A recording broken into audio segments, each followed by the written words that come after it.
दोस्तों जरा एक पल के लिए सोचिए कि अगर एक दिन अचानक देश की सरकार गिर जाए तो क्या होगा। अगर एक दिन अचानक प्रधानमंत्री की कुर्सी डगमगा जाए तो क्या होगा। अगर एक दिन अचानक वो सरकार जो पूरे आत्मविश्वास के साथ चल रही थी अल्पमत में आ जाए तो क्या होगा। क्या आपने कभी सोचा है कि देश की राजनीति में ऐसा भूकंप आ सकता है। क्या आपने कभी सोचा है कि एक दिन सारी राजनीतिक पार्टियां एक मंच पर इकट्ठा हो सकती हैं। क्या आपने कभी सोचा है कि सत्ता की विरासत पर रखे गए सारे मोहरे एक साथ हिल सकते हैं। तो दोस्तों आज की कहानी ठीक इसी बारे में है। आज की कहानी है उस सियासी भूकंप की जो अगले कुछ दिनों में पूरे देश को हिला सकता है। आज की कहानी है उस खेल की जो दिल्ली से लेकर के मुंबई तक चल रहा है। आज की कहानी है उस साजिश की जो प्रधानमंत्री नरेंद्र मोदी की कुर्सी को हिला सकती है। तो बने रहिए मेरे साथ क्योंकि आज की ये कहानी आपको रोमांच से भर देगी। आज की ये कहानी आपको हैरान कर देगी और आज की ये कहानी शायद आपको खुद पर भी सोचने पर मजबूर कर देगी कि क्या वाकई हम एक बहुत बड़े बदलाव की दहलीज पर खड़े हैं। तो दोस्तों बात कुछ ऐसी है कि पिछले 24 घंटे के अंदर देश की राजनीति में एक ऐसा भूकंप आया है जिसकी आहट पहले भी सुनाई दे रही थी, लेकिन अब वो आहट हकीकत बनती दिख रही है। दो राज्यों से बहुत बड़ी खबरें निकल करके सामने आई है और इन खबरों का असर तीसरे राज्य पर पड़ रहा है। और तीसरा राज्य कोई आम राज्य नहीं है, ये वो राज्य है जिसकी बदौलत प्रधानमंत्री नरेंद्र मोदी तीसरी बार प्रधानमंत्री बनने में सफल हुए थे। ये वो राज्य है जिसके 16 सांसद बीजेपी के लिए संजीवनी बूटी बने हुए थे। ये वो राज्य है जिसकी मदद के बिना केंद्र की सरकार चल ही नहीं सकती है और इस राज्य का नाम है आंध्र प्रदेश और इस राज्य के मुख्यमंत्री का नाम है चंद्रबाबू नायडू। अब आते हैं असली कहानी पर। करीब 10 दिन पहले से ही खबरें आ रही थी कि चंद्रबाबू नायडू और बीजेपी के बीच कुछ ठीक नहीं चल रहा है। चंद्रबाबू नायडू नाराज चल रहे थे क्योंकि उन्होंने एक बहुत बड़ी मांग रखी थी। वो ये थी कि वो अपने बेटे नारा लोकेश को आंध्र प्रदेश की कमान सौंपना चाहते हैं और वो खुद राष्ट्रीय राजनीति में आना चाहते हैं। वो खुद दिल्ली में बैठ करके देश की राजनीति करना चाहते हैं। उन्हें 2 प्रभावशाली मंत्रालय चाहिए केंद्र सरकार में, लेकिन खबर ये थी कि मोदी और शाह इसके लिए तैयार नहीं है। वो नहीं चाहते कि चंद्रबाबू नायडू दिल्ली आए और वो नहीं चाहते कि नारा लोकेश आंध्र प्रदेश के मुख्यमंत्री बने। इसी बात को लेकर के अनबन चल रही थी। ये एक छुपी हुई जंग चल रही थी जिसकी हलचल सिर्फ अंदर ही अंदर महसूस हो रही थी, लेकिन अब ये जंग खुल करके बाहर आ रही है। और दोस्तों जब ऐसी जंग बाहर आती है तो उसका असर पूरी सरकार पर पड़ता है, पूरे देश की राजनीति पर पड़ता है। इसी बीच एक और बहुत बड़ी खबर आई है महाराष्ट्र से। ये खबर ऐसी है कि जो बीजेपी के लिए किसी भूकंप से कम नहीं है। महाराष्ट्र में 2 बड़े नेता उद्धव ठाकरे और एकनाथ शिंदे अब एक साथ आ रहे हैं। अब आप पूछेंगे कि ये कैसे हो सकता है। ये तो दोनों एक दूसरे के सबसे बड़े दुश्मन थे। ये तो दोनों एक दूसरे पर खुल करके हमले बोलते थे। ये तो एक ही पार्टी से निकले थे और फिर अलग हो गए थे। लेकिन साहब राजनीति में कुछ भी संभव है। यहां कब क्या हो जाए कोई नहीं जानता। खबर यह है कि एकनाथ शिंदे अपनी पार्टी का विलय शिवसेना उद्धव ठाकरे वाली शिवसेना में करने जा रहे हैं। जी हां, विलय यानी कि मर्जर, सिर्फ गठबंधन नहीं बल्कि पूरा का पूरा विलय। अब जरा सोचिए दोस्तों, अगर ऐसा हुआ तो क्या होगा। अगर एकनाथ शिंदे की पार्टी उद्धव ठाकरे की पार्टी में मिल जाती है तो इसका सबसे बड़ा नुकसान किसको होगा। बीजेपी को महाराष्ट्र में बीजेपी की सरकार खतरे में पड़ जाएगी। देवेंद्र फडणवीस की कुर्सी हिल सकती है और सबसे बड़ी बात, केंद्र में जो शिवसेना के 7 सांसद हैं जो अभी बीजेपी का समर्थन कर रहे हैं वो समर्थन वापस ले लेंगे, यानी 7 सांसद बीजेपी से दूर हो जाएंगे। अब ये 7 सांसद देखने में बहुत कम लगते हैं, लेकिन जब आप पूरे आंकड़े को देखेंगे तो आप समझ जाएंगे कि ये 7 सांसद कितने बड़े हैं। अब बात करते हैं उस बहुत बड़े नुकसान की जो बीजेपी पहले से ही झेल चुकी है। याद कीजिए दोस्तों, कुछ समय पहले अजीत पवार का निधन हुआ था। अजीत पवार जो एनसीपी से अलग होकर बीजेपी के साथ आए थे, जिन्होंने महाराष्ट्र में सरकार बनाने में मदद की थी, लेकिन उनके निधन से पहले से ही उनकी पार्टी और बीजेपी के बीच अनबन चल रही थी। क्यों चल रही थी? क्योंकि बीजेपी के नेता लगातार अजीत पवार पर और उनकी पार्टी पर छीटाकशी कर रहे थे। खबरें थी कि अजीत पवार वापस अपनी मूल पार्टी यानी कि शरद पवार के साथ जाना चाहते हैं। वो वापस अपनी पार्टी का विलय एनसीपी में करना चाहते थे, लेकिन इससे पहले वो ये कदम उठाते अचानक उनका निधन हो गया एक दुर्घटना में। जांच अभी भी चल रही है। इस मौत के बाद से ही अजीत पवार वाला गुट बीजेपी से नाराज चल रहा है और ये नाराजगी कब फूट जाए कोई नहीं जानता। अब आते हैं तीसरी बड़ी खबर पर। पश्चिम बंगाल से ये खबर है कि टीएमसी और कांग्रेस का विलय हो सकता है। जी हाँ, ममता बनर्जी की पार्टी और राहुल गांधी की पार्टी का विलय बहुत समय से इस बारे में बातचीत चल रही थी। ममता बनर्जी कांग्रेस के साथ हाथ मिलाने को तैयार नहीं थी, लेकिन अब हालात बदल रहे हैं। खबर यह है कि ममता बनर्जी अब राजी हो गई हैं, कांग्रेस भी राजी है, ममता बनर्जी को राष्ट्रीय उपाध्यक्ष पद देने को तैयार है और राज्यसभा में भेजने को भी तैयार है। अब अगर ये विलय हुआ तो पश्चिम बंगाल में बीजेपी का जो थोड़ा बहुत आधार बचा है वो भी खत्म हो जाएगा। यानी एक तरफ है महाराष्ट्र जहां उद्धव और शिंदे एक हो रहे हैं, और दूसरी तरफ पश्चिम बंगाल जहां ममता और कांग्रेस एक हो रहे हैं, और तीसरी तरफ है आंध्र प्रदेश जहां चंद्रबाबू नायडू पहले से ही नाराज हैं। अब जरा सोचिए दोस्तों, ये तीनों राज्य अगर एक साथ बीजेपी से दूर हो जाए तो केंद्र की सरकार का क्या होगा। अब आते हैं उन आंकड़ों पर जो आपको हैरान कर देंगे। केंद्र में नरेंद्र मोदी की सरकार 293 सांसदों के समर्थन से चल रही है। बहुमत के लिए चाहिए 272 सांसद, यानी कि अभी सरकार के पास 21 सांसदों का बफर है। लेकिन अगर महाराष्ट्र शिवसेना के साथ सांसद हट जाएं तो ये बफर कम होकर के 14 हो जाएगा। सरकार के पास रह जाएंगे 286 सांसद। अभी भी सरकार सुरक्षित है, लेकिन यहीं से असली खेल शुरू होता है। अगर इसी समय आंध्र प्रदेश से चंद्रबाबू नायडू के 16 सांसद भी हट जाएं तो क्या होगा। 286 में से 16 घटाइए तो बचते हैं 270 सांसद। और याद रखिए, बहुमत के लिए चाहिए 272 सांसद, कम पड़ जाएगी। बहुमत से सरकार अल्पमत में आ जाएगी। अब आप समझ रहे हैं कि चंद्रबाबू नायडू कितने ताकतवर हैं। अब आप समझ रहे हैं कि चंद्रबाबू नायडू के 16 सांसद कितने अहम हैं।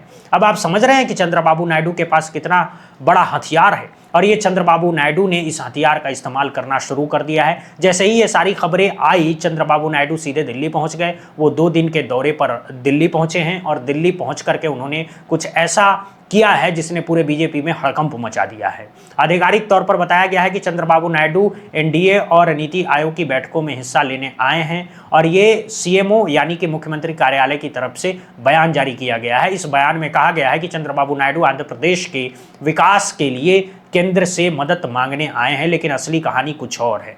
दोस्तों, असली कहानी यह है कि चंद्रबाबू नायडू ने अमित शाह और निर्मला सीतारमण दोनों से अलग अलग मुलाकात की। निर्मला सीतारमण से उन्होंने अपने राज्य के लिए एक बहुत बड़े आर्थिक पैकेज की मांग की। याद कीजिए दोस्तों, 2024 के लोकसभा चुनाव के बाद चंद्रबाबू नायडू और नीतीश कुमार दोनों ने अपने अपने राज्यों के लिए विशेष पैकेज की मांग की थी। नीतीश कुमार ने बिहार के लिए मांग किया था और चंद्रबाबू नायडू ने आंध्र प्रदेश के लिए। और दिलचस्प बात यह थी कि चंद्रबाबू नायडू को नीतीश कुमार के मुकाबले कहीं ज्यादा बड़ा पैकेज मिला था। क्यों मिला था? क्योंकि चंद्रबाबू नायडू के पास सीटें ज्यादा हैं, सांसद ज्यादा हैं, और बैसाखी भी बहुत बड़ी है उनकी। अब एक बार फिर से चंद्रबाबू नायडू ने वही दबाव बनाना शुरू कर दिया। उन्होंने निर्मला सीतारमण से कहा है कि उन्हें अपने राज्य के लिए एक और बड़ा पैकेज चाहिए। लेकिन असली खेल तो अमित शाह के साथ हुई मुलाकात में हुआ। इस मुलाकात में चंद्रबाबू नायडू ने अपनी असली मांगे रख दी है। उनकी पहली मांग है कि उनके बेटे नारा लोकेश को जल्द से जल्द आंध्र प्रदेश का मुख्यमंत्री बनाया जाए। चंद्रबाबू नायडू चाहते हैं कि वो खुद इस्तीफा दे दें और नारा लोकेश को मुख्यमंत्री बना दिया जाए ताकि वो दिल्ली आ सके। उनकी दूसरी मांग ये है कि उन्हें केंद्र में 2 प्रभावशाली मंत्रालय दिए जाएं ताकि वो दिल्ली में बैठ करके देश की राजनीति कर सकें।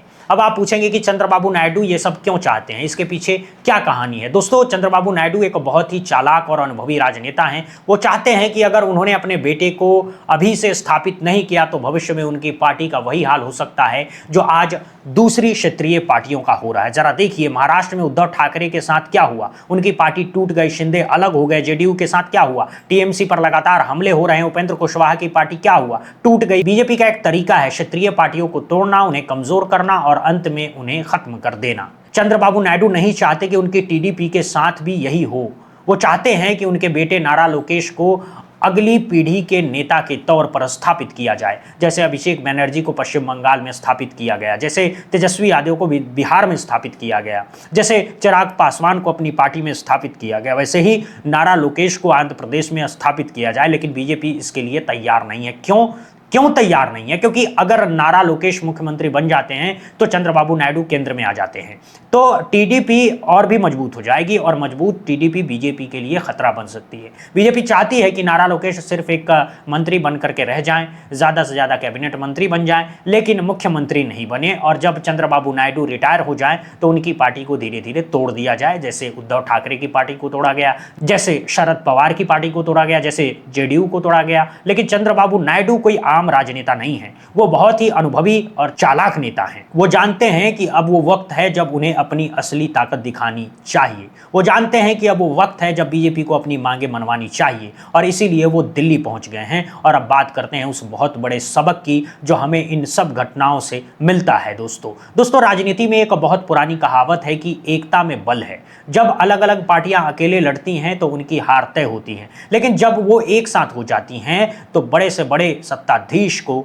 धूल चटा सकती है। इसकी शुरुआत हुई थी समाजवादी पार्टी और शिवपाल यादव की पार्टी के विलय से। जब शिवपाल यादव ने अपनी पार्टी का विलय समाजवादी पार्टी में किया था, तब से उत्तर प्रदेश में बीजेपी का दाल गलना बंद हो गया था। आज वही फॉर्मूला महाराष्ट्र में लागू हो रहा है। अगर चुनाव से पहले उद्धव ठाकरे और एकनाथ शिंदे एक हो जाते हैं तो बीजेपी की दाल नहीं गलती है और यही फॉर्मूला पश्चिम बंगाल में भी काम कर सकता है। अगर ममता बनर्जी और कांग्रेस एक हो जाते हैं तो वहां भी बीजेपी का कोई वजूद नहीं बचेगा। यानी विपक्ष ने अब वो रास्ता पकड़ लिया है जो उन्हें बहुत पहले पकड़ लेना चाहिए था। अब वो वही काम कर रहे हैं जो उन्हें सालों पहले करना चाहिए था और इसी का नतीजा है कि आज बीजेपी की सरकार खतरे में है। आज नरेंद्र मोदी की कुर्सी डगमगा रही है। आज अमित शाह की नींद उड़ी हुई है। अब बात करते हैं उन सवालों की जो आपके मन में है। क्या वाकई महाराष्ट्र में सरकार गिर जाएगी? क्या वाकई चंद्रबाबू नायडू अपना समर्थन वापस ले लेंगे? क्या वाकई केंद्र की सरकार अल्पमत में आ जाएगी? क्या वाकई नरेंद्र मोदी को इस्तीफा देना पड़ेगा? ये सारे सवाल हैं दोस्तों जिनके जवाब आने वाले कुछ दिनों में मिलेंगे। लेकिन एक बात तो साफ है कि भारतीय राजनीति में एक बहुत बड़ा बदलाव आने वाला है। एक ऐसा बदलाव जो शायद हमारे देश की दिशा बदल देगा। एक ऐसा बदलाव जो सत्ता का संतुलन बदल देगा। एक ऐसा बदलाव जो शायद नई भावनाओं के दरवाजे खोल देगा। अब आखिर में बात करते हैं अब आगे क्या होगा चंद्रबाबू नायडू के दिल्ली दौरे के बाद? क्या होगा? अमित शाह उनकी मांगे मानेंगे?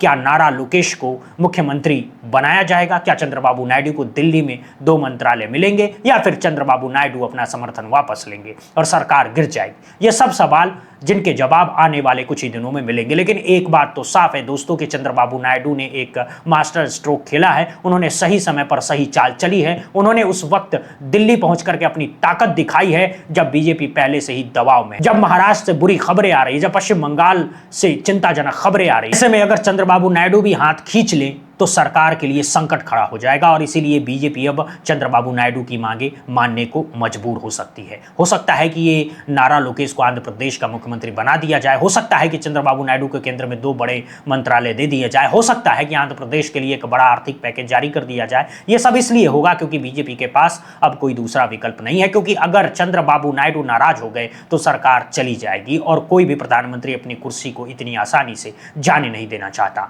तो दोस्तों ये थी आज की कहानी, एक ऐसी कहानी जो भारतीय राजनीति की एक नई दिशा तय करने जा रही है। एक ऐसी कहानी जो हमें बताती है कि सत्ता के खेल में कुछ भी स्थायी नहीं है। यहाँ दोस्त दुश्मन बन जाते हैं और दुश्मन दोस्त बन जाते हैं। यहाँ जो कल तक मजबूत था वो आज कमजोर हो जाता है और जो कल तक कमजोर था वो आज मजबूत हो जाता है। आपकी क्या राय है इस पूरे मामले पर? क्या आपको लगता है कि महाराष्ट्र की सरकार गिर जाएगी? क्या आपको लगता है कि चंद्रबाबू नायडू अपना समर्थन वापस ले लेंगे? क्या आपको लगता है कि नरेंद्र मोदी की सरकार अल्पमत में आ जाएगी? क्या आपको लगता है कि भारत की राजनीति में एक बहुत बड़ा बदलाव आने वाला है? कमेंट सेक्शन में अपनी राय जरूर बताइएगा। आपकी राय हमारे लिए बहुत कीमती है। और हाँ, अगर ये कहानी आपको पसंद आई हो, अगर इस जानकारी से आपका मन रोमांचित हुआ हो, अगर इसने आपको सोचने पर मजबूर किया हो, तो इस वीडियो को लाइक करना मत भूलिएगा, शेयर करना मत भूलिएगा, अपने दोस्तों तक पहुंचाना मत भूलिएगा और हमारे चैनल को सब्सक्राइब करना बिल्कुल मत भूलिएगा, क्योंकि ऐसी और कई बड़ी बड़ी कहानियां हम आपके लिए लेकर आते रहेंगे। तो आपकी आंखें खुली रहेंगी, जो आपको सच का सामना कराएगी, जो आपके देश की राजनीति की असली तस्वीर दिखाएगी। मिलते हैं अगली कहानी में अगले बड़े खुलासे के साथ। तब तक के लिए जागरूक बने रहिए, सतर्क बने रहिए और देश की राजनीति पर